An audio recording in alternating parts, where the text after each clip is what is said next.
What's going on, Shiny Crew? I'm TheSilverSlasher, and as I'm sure you know, Pokemon evolution is a staple of the series. I'd argue it's why every starter Pokemon has 3 forms. It's just so satisfying to watch your little buds prosper and become more and more powerful and more awesome. However, not all of these evolutions are exactly upgrades, and that's why today I'll be counting down my top 10 Pokemon that are worse than their pre-evolutions. This one should be pretty self-explanatory. If there's a Pokemon that I think gets worse in any way upon evolving, that evolution is eligible for this list. Oh yeah, and I said I think, as in these are just my opinions, so please do not get too upset if I make fun of one of your favorites, or if you just hate Samurott and can't believe he's not on this list. Also, I'm not going to be talking about any middle evolutions, because it kinda seems like there would be no point if it just evolves into something cooler in a couple levels anyway. With that out of the way though, let's get on to number 10. Sandslash. Now this is a really interesting one to start off on, because I'm not positive that there is anyone on this planet who actually hates Sandslash, and I'm not an exception to that. I think it's cool enough and makes sense evolutionarily, so then why is it on this list? It's because, as some of you may know, I consider Sandshrew to be just about the cutest Pokemon in existence. When I was a young lad, I just about never evolved my Sandshrew because I didn't want it to become less adorable, and it didn't help that the few times I did evolve into Sandslash, he was massively disappointing. Nowadays, Sandslash is decent enough, but do you want to know how many damage-dealing ground-type moves it learned in Fire Red and Leaf Green?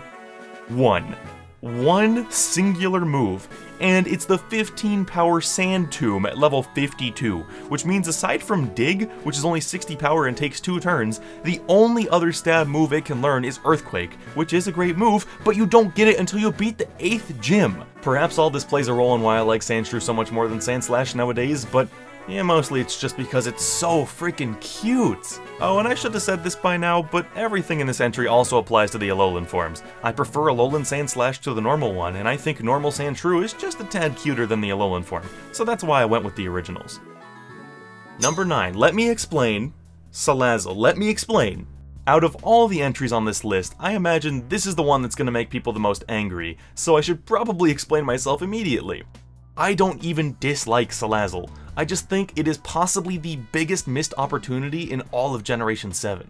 Like most people, when Salandit was announced, I lost my mind. We finally got a Poison and Fire type after all these years, and it was this awesome lizard guy with a bandit mask, so immediately it's one of my absolute favorite Gen 7 Pokemon. And then I go on the Pokemon website and they say that it's not particularly powerful, which gets me even more excited because that most likely means this awesome thing is gonna evolve. So we finally see the evolution, and what do they do with it? Drop the bandit aspect entirely. What? As I said, I like Salazzle as a Pokemon, but oh my god do I wish it wasn't Salandit's only evolution. It's just such wasted potential. I'm also not a big fan of evolutions that are reliant on having the right gender. I get why they do it, and having that bit of world building about why they can't evolve is cool, but man, do I wish there was also some kind of male evolution that kept with Salandit's main concepts a bit more. Regardless of how they could have done it, they didn't. And for me at least, that's a real shame. Number 8, Rhyperior. To me, Rhyperior suffers from being one of the most over-designed Pokemon ever. Look at Rhyhorn. He's just a little rocky rhinoceros guy and he's got a little horn? Genius! Rhydon is the same way, except he stands on 2 legs and has a longer tail, which is fine. Rhyperior, on the other hand, well, he has a drill on his face, underneath his horn, he's got little rock nubs instead of claws, his elbows extend back 3 feet, and he's got a tool belt? Batman, is that you?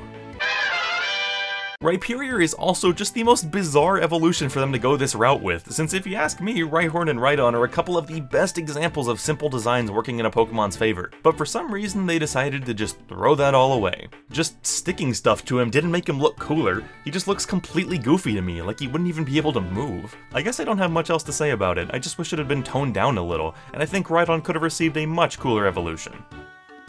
Number 7, Garbodor. Depending on how much you know about me, it could be either very surprising or not at all surprising that I liked Trubbish more than most people do. Every time I see a post about how Gen 5 is the worst because it introduced the trash bag Pokemon, I just have to reach for my keyboard, let my rage build, and then let them know that despite how different our opinions may be, I respect theirs. I've just always thought that while it does look kinda dumb and goofy, there was something cute about its innocent little face. Like, come on, just love him already. Just because breathing the same air as him could kill you doesn't mean he doesn't deserve a hug, okay? Unfortunately for me, all this love for Trubbish gets literally stunk up a bit by Garbodor, because it is undoubtedly one of the ugliest Pokemon in existence. I feel like you could sit 25 people in a room and ask them what the most off-putting part of Garbodor was, and you would possibly get 25 different entirely legitimate answers. For whatever reason, what really gets to me are its ear, puff, atom bombs. All they had to do was keep Trubbish's sweet little head the same, but they didn't, and said, hey, here's some paper towel rolls instead. However, while I don't exactly love Garbodor, I don't think it's that bad of an evolution. I mean, how else could you design an evolution for Trubbish that was satisfying and made sense? I'm sure there are plenty of ways, but I can't think of them, so honestly Garbodor doesn't bother me that much.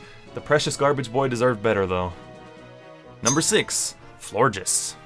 How dare you put my darling wife Florges on this list, and higher than Garbodor? Or wait, is it lower than Garbodor? I don't know how this works. Either way, you will pay for your sins. I don't like Florges. Sylveon was the first fairy to be shown to us, but the first I really thought about using in X and Y was Flabebe. When I found one on Route 4, I caught it and put serious consideration into whether or not I should add it to my team. It was the first fairy type I'd ever owned, and I thought it might end up evolving into something pretty neat. Upon fighting Fairy Tail Girl Imogen on Route 14, I started to feel as though I may have made a mistake. The way Floette was holding the flower got my mind thinking that the final evolution may be some awesome thing with a big flower weapon, or maybe it would become this fancy looking Pokemon that rode atop the flower like royalty. Looking back on these ideas, I guess I should have been working for GameFreak, because wow, was I not happy to see Trevor throw out Florges. Its previous evolutions did spend a lot of time hanging off of a flower, but I could have never anticipated it becoming the flower. I can't really articulate how much I don't like this design, so I'm gonna go with some bullet points. Weird ears, weird eyebrows, broken back, sit down, drank, leaves that as far as I can tell serve literally no purpose. Why have they done this to me? I don't know if I want to call Florges over-designed, but it looks top-heavy. Like they spent all of its design time coming up with this weird flower Pokemon and then went, oh crap, we forgot the lower half. I suppose I could see why people would like this Pokemon, but I have never and probably will never be one of those people. I'll stick to Floette, thanks. Except I, you know, probably won't. Normal Floette is not exactly powerful. And whatever, it's worth it. Number 5, Huntail and Gorbis. Pearl into eels. Pearl into eels. Pearl into eels. To get the obvious question out of the way immediately, no, I don't really like Clamperl. We already had a bivalve Pokemon before Gen 3, and I actually quite like that one. Just because your Pokedex entry specifically flexes on Shelter doesn't mean you're better, Clamperl. It sounds like you're compensating here. So if I'm almost indifferent to it, why are its evolutions on the list? Well, my friends, that is because Pearl into eels. Now I should say that Pearl into eels, while silly, is not intrinsically bad, and I mean, we have fish and octopus, and that doesn't bother me. When you dip your eels in ugly sauce, though, that's another story. I have never once used Gorbis, and the only time I've ever used Huntail is the Sapphire Chain Monolock Randomizer, and I can honestly say that the entire reason for that is how ugly they are. So what makes ugly Pokemon like Huntail and Gorbis different from ugly Pokemon like Garbodor? Well, first of all, Garbodor actually expands on the concepts from its previous evolutions, and while it is ugly, it feels more intentional, and almost every aspect of its design feels like it has a purpose, except for these. With these two, it's Pearl into eels. Joking aside, Huntail did not need to have a mouth like this.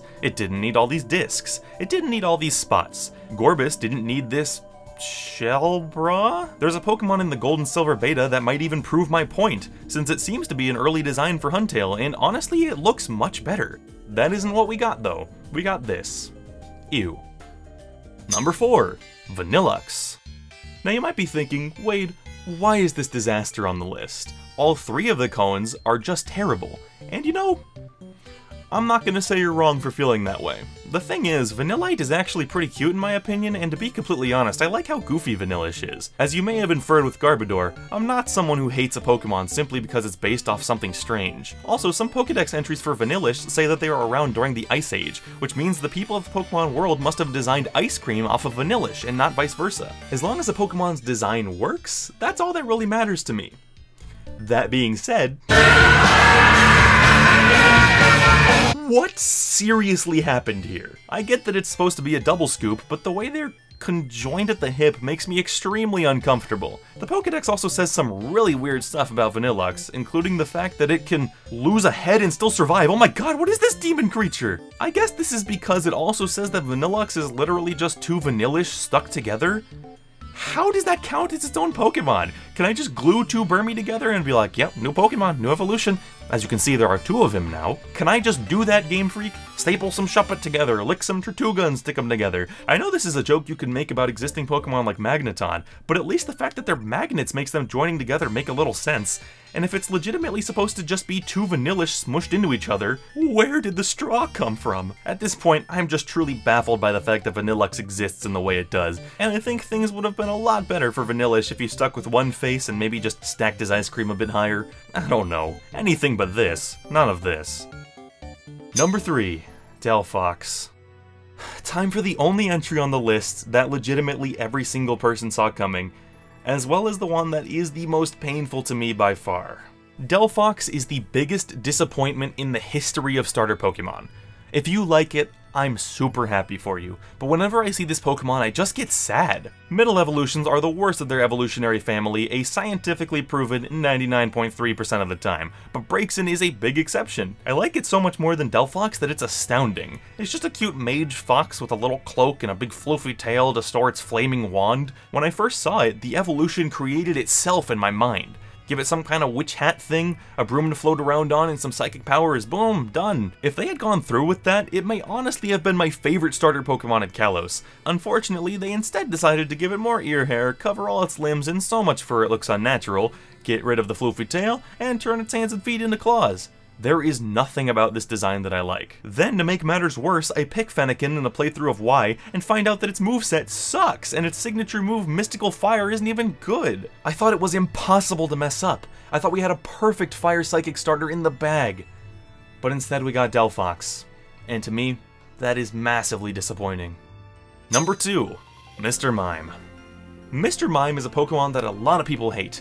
But honestly, I wouldn't be surprised if you didn't see this coming, because a lot of people forget that it even has a pre-evolution. I may have a very slight soft spot for Mr. Mime thanks to Barrier Ball, but I would never in 1,000 years say I like it enough to defend it. A common defense of how actually disturbing Mr. Mime looks is, how could they have made a Mime Pokemon without making it look like this? The easy answer for me is, don't make a Mime Pokemon. But my legitimate rebuttal is Mime Jr. I may be alone on this, but I actually think the little guy is pretty cute. Its Gen 4 and 5 sprites didn't do it any favors, since that nose is still a little upsetting, but in general I get that it's supposed to be goofy, and it pulls that off way better than Mr. Mime. Man, this may be the most fair and level-headed Mr. Mime discussion ever recorded.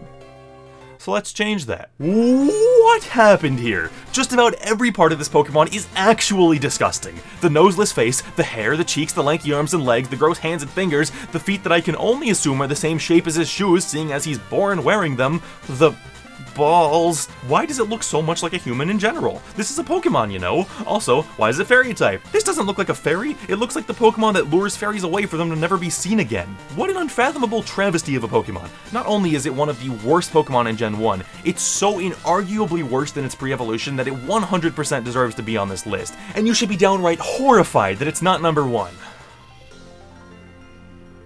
Whew. That was close. I almost lost my cool there. But before we get to number 1, I think there are some dishonorable mentions that I need to bring up, because some of you are probably freaking out about the fact that you have not seen them yet. It's mainly 3, Wobbuffet, Jinx, and Probopass. I considered them all, however I didn't include them because I don't really like their pre-evolution either, so trying to praise them would be excruciatingly difficult and utterly pointless. Number 1. Number 1 is without a doubt one of my least favorite Pokemon of all time. Freaking Aromatisse. I legitimately despise this thing. Believe it or not, I actually really love Spritzee, and I think it's one of the best designs to come out of the Pokemon franchise in the last few generations. It's the perfume Pokemon, so its design kinda looks like a perfume bottle, but it's also a bird, which is why it has a beak. Hold on though, because the beak also resembles the mask of 17th century plague doctors, which were used to block out bad smells. It's like every design aspect it had came together to make this perfectly neat idea. But so help me, if you are ever trading and you see one of those coming at you with a sachet, you turn and run the other way. Aromatisse is the most off-putting, ill-conceived disaster piece in all of Gen 6, and potentially all of Pokemon. Obviously it looks a bit like a flamenco or can-can dancer, but according to Bulbapedia, it draws inspiration from the idea of French dancers scandalously revealing their legs.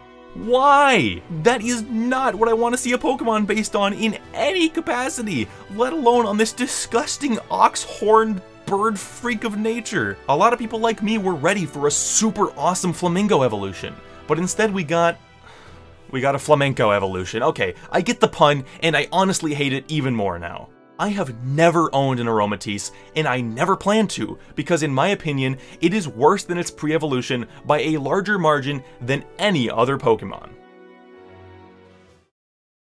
Thank you so much for watching this video, I really hope you enjoyed it. Is there a Pokemon you think should or shouldn't have been here? Go ahead and let me know in the comments, and hopefully your comment won't be drowned out by tons of people telling me I'm Satan for not liking Salazzle, despite the fact that I said I like Salazzle. If you want more mediocre at best Pokemon content, I recommend checking out some of my other videos. Top 5 Gym Leaders was the big video that came before this one, or maybe you want to stick with evolution and watch my top 3 best and worst middle starter evolutions, in which the comment section burns me at the stake in a similar situation to what I'm expecting from Salazzle. If you want more from me but don't want to be stuck with just these list videos, you could also go watch the Pokemon Platinum Extreme Randomizer Nuzlocke. This has been TheSilverSlasher, and I'll see you all in the next video. Peace out.